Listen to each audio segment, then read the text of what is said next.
मुंबईमध्ये सकाळपासूनच रिमझिम पावसाला सुरुवात झाली। विदर्भ आणि कोकणामध्ये पावसाचा येलो अलर्ट देण्यात आलेला आहे। 3 ते 4 दिवस जोरदार पावसाची शक्यता आहे। दडी मारलेला पाऊस पुन्हा बरसू लागल्याने बळीराजा सुखावणार आहे।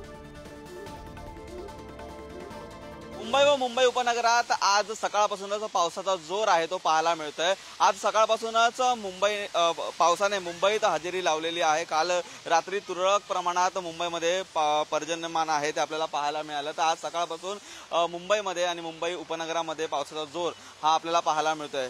येत्या 2 दिवस कोकण किनारपट्टीला मुसळधार पावसाचा इशारा हा देखील देण्यात आलेला आहे। परंतु आज सकाळपासून पडणाऱ्या या पावसाच्या संततधारेमुळे शाळेत जाणारे लहान मुलं तसेच कामावरती जाणारे कर्मचारी वर्ग यांना कुठेतरी एक या पावसाचा सामना करताना आपल्याला पाहायला मिळतंय।